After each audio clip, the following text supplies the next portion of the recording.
ఒకటేరా? గమ్యం ఒక్కటే. ఇంజనీరింగ్ నుంచి యానిమేషన్ వరకు ఎన్నో కోర్సులతో అత్యుత్తమ విద్యను అందిస్తోంది KLH యూనివర్సిటీ.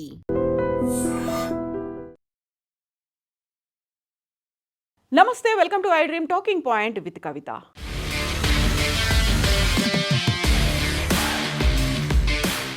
ఆపరేషన్ సింధూర్ జరిగి 1 year కంప్లీట్ అయిపోయింది. ఈ నేపథ్యంలోనే భారత్ పాక్ సరిహద్దుల్లో తుపాకుల మోత ఆగిపోయి ఉండొచ్చు, కానీ మళ్ళీ తీవ్ర స్థాయిలో భయంకరమైనటువంటి యుద్ధం జరిగే అవకాశం ఉంది అనేటువంటి మాటని అమెరికా రక్షణ రంగ నిపుణులు హెచ్చరికల రూపంలో జారీ చేస్తున్నారు. ఇప్పుడు అది కేవలం భారతదేశాన్ని, పాకిస్తాన్ని మాత్రమే కాదు, ప్రపంచాన్ని కూడా కలవరపెడుతోంది. గత ఏడాది ఆపరేషన్ సింధూర్ కేవలం 4 రోజుల్లోనే ముగిసిపోయినప్పటికీ వాటి తీవ్రత ఏ స్థాయిలో ఉందో ప్రపంచం అందరికీ తెలిసి వచ్చింది. ఇది కేవలం ఉద్రిక్తతలు మాత్రమే కావని, అవి భవిష్యత్తులో జరగబోయే పెను విధ్వంసానికి రిహార్సల్స్ లాంటివి అంటూ వాషింగ్టన్ పోస్ట్ విశ్లేషించింది. భారత్ పాకిస్తాన్ మధ్య గతేడాది జరిగిన ఆపరేషన్ సింధూర్ సైనిక ఘర్షణ ముగిసి ఏడాది అయింది. పాక్ భూభాగాన్ని 9 ఉగ్రవాద స్థావరాలపై భారత్ మెరుపు దాడులు చేసింది. ప్రెసిషన్ స్ట్రైక్స్తో 100 మందికి పైగా ఉగ్రవాదుల్ని హతమార్చింది. అయితే ఆపరేషన్ సింధూర్కి వార్షికోత్సవం పూర్తయినటువంటి సందర్భంగా అమెరికాకు చెందిన ప్రముఖ వార్తాపత్రిక వాషింగ్టన్ పోస్ట్ అంతర్జాతీయ నివేదికలు దక్షిణాసియా భవిష్యత్తు పరిస్థితులపై ఆందోళన వ్యక్తం చేసేలా పబ్లిష్ చేసింది. ముఖ్యంగా భవిష్యత్తులో భారత్ పాక్ మధ్య యుద్ధం మరింత భయానకంగా ఉండబోతోంది అనేటువంటి అంచనాలు వేసింది. 2025 మేలో జరిగినటువంటి ఘర్షణలు నిపుణులు నాన్ కాంటాక్ట్ వార్ఫేర్, అంటే నేరుగా సైనికులు భూగోళం మీద తలపడనటువంటి యుద్ధంగా అభివర్ణించారు. 4 రోజుల్లో భారత్ తన అత్యాధునిక వైమానిక బలంతో పాకిస్తాన్లో ఉన్నటువంటి 11 ఎయిర్ బేస్లపై విరుచుకుపడింది. దాదాపుగా 1000 డ్రోన్లు, క్షిపణులను ప్రయోగించి భారత్ తన multi layer air defence system ద్వారా సమర్థంగా అడ్డుకుంది. నేరుగా భూతలంపై సైన్యాలను తలపడకుండా కేవలం క్షిపణులు, డ్రోన్లు, విమానాలతో జరిగినటువంటి పోరు రాబోయే కాలంలో యుద్ధ తంత్రాలు ఎలా ఉండబోతున్నాయనే దానికి నిదర్శనం అంటూ విశ్లేషకులు కూడా అంచనాలు వేశారు. భారత్ పాక్ 2 దేశాల మధ్య కూడా అణుశక్తి కలిగినవే. అయితే అణుయుద్ధం వరకు వెళ్లకుండా పరిమిత స్థాయి యుద్ధం చేయవచ్చుననే బలమైన నమ్మకం ఇప్పుడు 2 దేశాల్లో ఏర్పడిందని, ఇదే అత్యంత ప్రమాదకరమైనటువంటి మాటని వాషింగ్టన్ పోస్ట్ హెచ్చరించింది. అణు దాడులు స్థాయికి వెళ్లే ముందే చిన్నపాటి పొరపాట్లు జరిగినా అది పెను విధ్వంసానికి దారితీస్తుందని నిపుణులు హెచ్చరిస్తున్నారు. కేవలం సరిహద్దు ఉగ్రవాదమే కాకుండా ఇప్పుడు సింధు నదీ జలాల ఒప్పందం కూడా ఉద్రిక్తతలకు కేంద్ర బిందువుగా మారే అవకాశం ఉందని కాంగ్రెషనల్ రీసెర్చ్ సర్వీస్ నివేదిక వెల్లడించింది. భారత్ ఈ ఒప్పందాన్ని రద్దు చేయడంపై పాక్ ఆగ్రహంగా ఉందని చెప్పింది. పాకిస్తాన్ వ్యవసాయం 80% ఈ సింధు నదీ పరివాహక ప్రాంతంపైనే ఆధారపడి ఉండడంతో నీటిని నిలిపివేయడాన్ని వారు యుద్ధ చర్యగా భావిస్తామని పాకిస్తాన్ చెప్తోంది.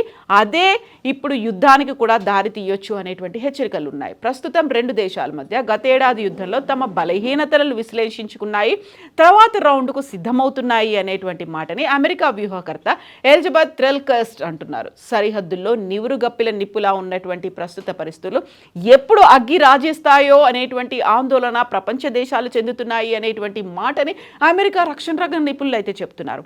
అమెరికా అధ్యక్షుడు డొనాల్డ్ ట్రంప్ ఈ ఉద్రిక్తతలను తగ్గించడంలో తానే కీలక పాత్ర పోషించానని చెప్పుకోవడం మీద భారతదేశం అసంతృప్తితో ఉంది అనేటువంటి నివేదికలు కూడా వాషింగ్టన్ పోస్ట్ ప్రచురించింది. భారత రాజకీయ సంస్కృతిలో స్వయం ప్రతిపత్తి, సార్వభౌమాధికారానికి అత్యంత ప్రాముఖ్యత ఉందని, అందుకే ట్రంప్ చేస్తున్న వాదనలను భారతదేశం తీవ్రంగా ఖండించింది అనేటువంటిది ఆర్టికల్లో వెలువడింది.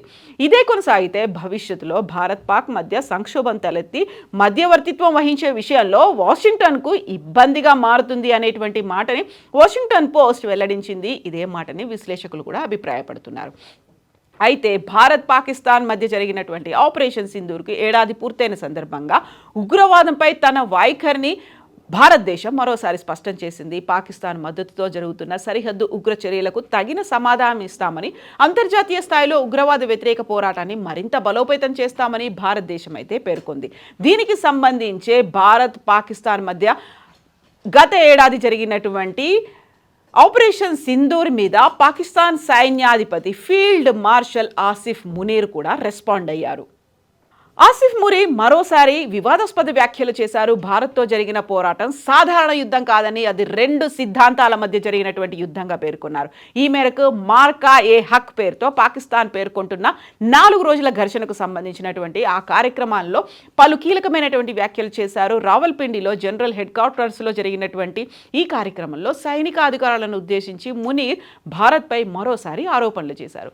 గతేడాది జమ్మూ కాశ్మీర్ పహల్గాంలో జరిగినటువంటి ఉగ్రదాడిలో 26 మంది పర్యాటకులు మృతి చెందిన తర్వాత భారత్ ఆపరేషన్ సింధూర్ చేపట్టింది. మే 7న పాకిస్తాన్ ఆక్రమిత కశ్మీర్లో 9 ఉగ్రవాద శిబిరాలపై భారత్ వాయుసేన వైమానిక దాడులు నిర్వహించింది.